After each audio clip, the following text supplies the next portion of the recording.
Greetings and welcome to my first cryptocurrency video blog. The title of this is Life After Nicehash for Cryptocurrency News. The use case here is that I have a multi-purpose rig. I own a Precision 7910. Want to jump in on the Bitcoin bandwagon. Got a couple of these GTX 1080s. SLI edition, not optimal for mining. However, that's the only way I could fit them into my system. Jumped out there to Nicehash, Coinbase, all that new jazz. Got up and running. Estimated $6 to $7 a day. Return of investment, 6 to 7 months roughly. And some asshats hacked Nicehash, and it's offline. So, WTF moment.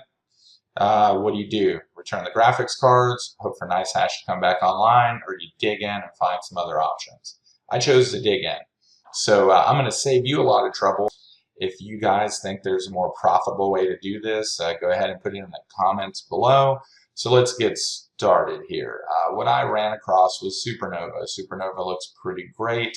I like their interface. The workers show up when you add them. You get some round progress, which is pretty cool. It's a little bit of insight on when your next incremental payout will be. So the other thing that I did is I downloaded the Ccminer. I think it's like the CUDA 2 edition. We'll take a look at that in a minute. So every single miner is different. Every single pool that you're going to mine in is different.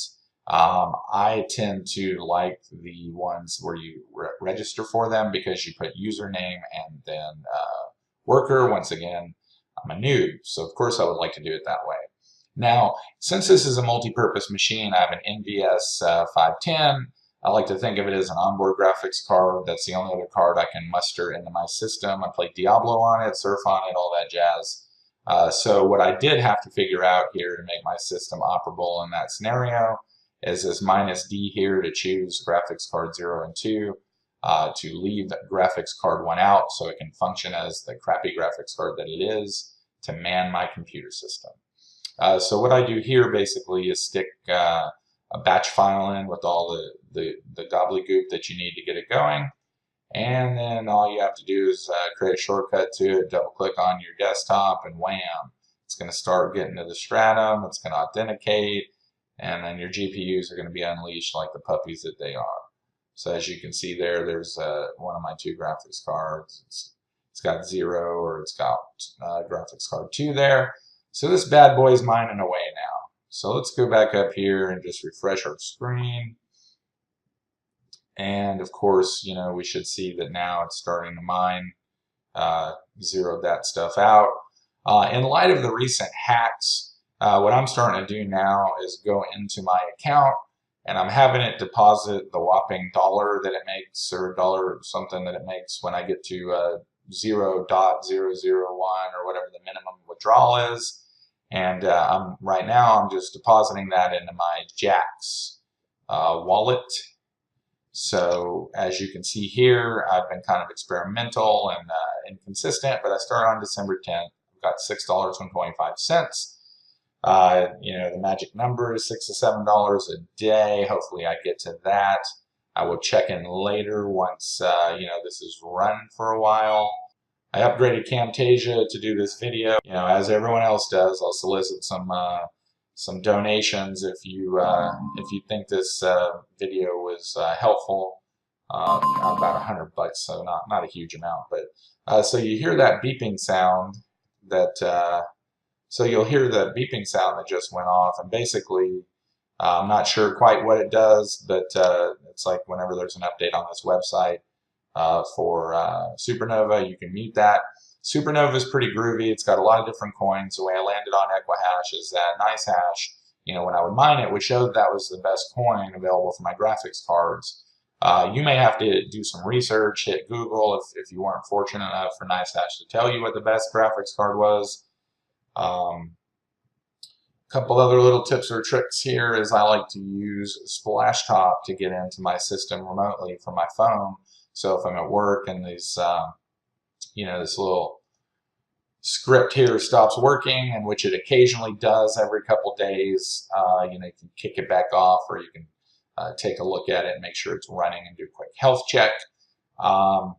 So Jax is a pretty cool wallet. It's got this little wolf-looking thing here, shapeshift whenever you get the minimum deposit amount, which is that figure right there, 18075,711. I can no doubt convert it to Bitcoin, so that's going to be pretty groovy. Unfortunately, I don't have enough coin to do that right now, but I bet it'll be spot on. What else do we have here? You know, if you get into the advanced realm of mining, you can tweak your graphics cards out. These are just, you know, probably not the best graphics cards for mining, but I'm dealing with what I have. So, you know, you can watch your temperature.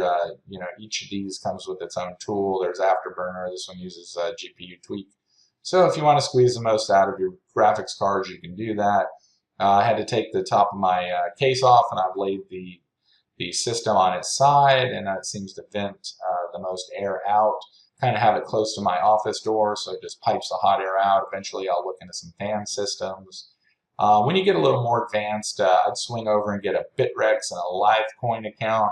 That's where, you know, like, I'm basically bringing you into like the 101 of not being a noob of mining right now. You know, as you tweak your cards, you might find different miners and different options, but Livecoin's pretty cool. Bitrex is pretty cool because there's all kinds of other coins that you'll never get exposure to on your basic Coinbase that you can buy. You know, so you'll see some patterns like Livecoin has a pump and dump. It'll say what's the highest coin of the day. I've seen Monero and PPC, you know, go up significantly in 24 hours. So, you know, once you get a little revenue going, if you want to kind of venture out into the next level, you know, what I intend to do is just buy a few bucks here and there in these coins that I think might be profitable. So at some point, I hope it'll be like Ethereum, where it was kind of a newer coin, but then it ballooned up really high.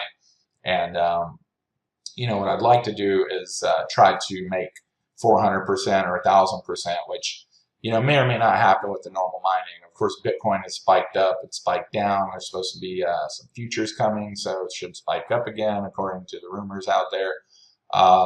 One thing I'd like to look into later, and that's kind of out of the scope of this tutorial, I had a little difficulty getting it to work, but there is this awesome miner, which looks awesome if we can invest the time in it.